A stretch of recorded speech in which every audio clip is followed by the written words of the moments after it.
Welcome to reasoning remakes Tamil channel. இந்த டீலில் பற்றி பார்க்க போகிறோம்னா, இப்போ நடந்து முடிஞ்ச சாட்டர்டே மெயின் ஈவெண்ட்டோட ஹைலைட்ஸ் அண்ட் ரிவ்யூ தான் பார்க்க போகிறோம். மறக்காம சேனல் புதுசாக வந்துருந்தா சப்ஸ்கிரைப் பண்ணிக்கோங்க. இன்றைக்கான கொஸ்டின் என்ன, இன்னைக்கு நடந்து முடிஞ்ச சாட்டர்டே மெயின் ஈவெண்ட்டோட ரேட்டிங் என்னன்னு சொல்லி மறக்காம கமெண்ட் பண்ணுங்கள். என்னோட ரேட்டிங் 7.2. அந்தளவுக்கு ஓகேவா இருந்துச்சு. ஆனால் எக்ஸ்பெக்ட் பண்ண விஷயம் எதுவுமே நடக்கலை. நான் அதனால தான் மெயினாக வந்து ஓடிசியை மட்டும் சொல்லியிருந்தேன். சான்ஸ் இருக்குன்னு தான் சொல்லியிருந்தேன், தவிர கன்ஃபார்ம் நான் எதுவுமே சொல்லவே இல்லை. மித்தபடி நம்ம எதிர்பார்க்க எதுவும் நடக்கல. பிரியங்கா பிளேயர் மட்டும் தான் வந்திருக்காங்க.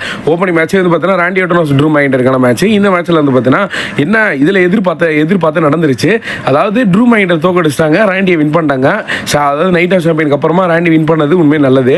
ஆனால் அதுக்கப்புறம் பின்னாடி இருந்து லோகன் பால் அட்டாக் பண்ண ஜெல்லி ரோல் வந்து ராண்டியை காப்பாற்ற வரலாம் போகும்போது ஒரு கிளேமர் வாங்கிட்டு அப்படியே வந்து படுத்துருவார். முடிஞ்சு போச்சு.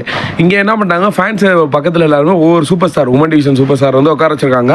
ஸோ அந்த மாதிரி தான் ஜேட் கார்கில் உட்கார வச்சிருக்கும் போது பின்னாடி இருந்து நயம் வந்து அட்டாக் பண்ணிட்டாங்க. ஸோ இவங்களோட ஸ்டோரி லைன் வந்து ஆரம்பிச்சாங்க. இங்கே ஒன்று எக்ஸ்பெக்ட் பண்ணாத ஒரு விஷயம் நடந்துச்சு.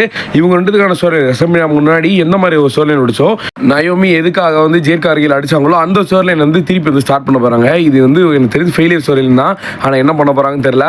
அண்ட் பிரியங்கா பிளேயர் வந்து ரிட்டர்ன் ஆயிட்டாங்க. ஸோ அவங்களுக்கு டைட்டில் போஸ்ட் கொடுத்தா நல்லா இருக்கும். சோலோ சிகா வாஸ் ஜிம்மி யூசோக்கான யூனிவர்சல் சாம்பியன்ஷிப் மேட்ச் வந்து நடத்துறாங்க. இந்த மேட்ச்ல நம்மளோட ப்ரெடிக்ஷன் என்ன, சோலோ சிகா கண்ண மூடிட்டு வந்து தொட்டுறலாம். ஸோ அந்த மாதிரி தான் ஹிகுலியோ வந்து பார்த்தீங்கன்னா சீட்டிங் பண்ணி இந்த மேட்ச் வந்து வின் பண்ண வச்சிருவார். சோலோ சிகாவை வின் பண்ணக்கு வருவோம். எல்லாருமே சேர்ந்து ஜிம்மி யூசோ அட்டாக் பண்ண அப்போ தான் நம்ம எதிர்பார்த்து ஜாக்கா ஃபட் வந்துட்டாரு. ஸோ ஜாக்கா ஃபட் வந்து பார்த்தீங்கன்னா மொத்தமாக எல்லாத்தையும் டிஸ்ட்ராய் பண்ண ஹிகுலியோட்ட ஃபேஸ் டு ஃபேஸ் நிற்கிறாரு.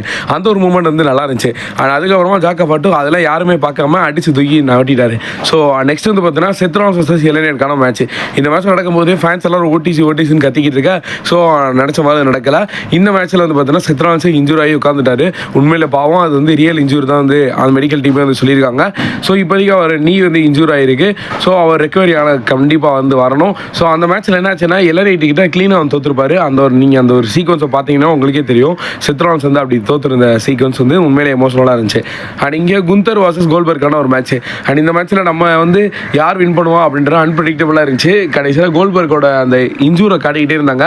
அவர் கால் இன்ஜூர் ஆன மாதிரி அப்பயே தெரிஞ்சிருச்சு கோல்பர்க் தோக்க போறாருன்ட்டு. இப்போ அதுக்கப்புறம் என்ன பண்ணாங்க, குந்தர் வந்து ஸ்லீப்பர் ஹோல்டு மூலியமா முடிச்சு விட்டாரு கோல்பர்க்கை. ஸோ இப்போ அகைன் வந்து சக்ஸஸ்ஃபுல்லாக டைட்டில் ரிட்டைன் பண்ணிட்டாரு. இந்த பேப்பரை வந்து ஒஸ்டா பெஸ்டா அப்படின்னு மறக்காம கமெண்ட் பண்ணுங்க. தேங்க்யூ.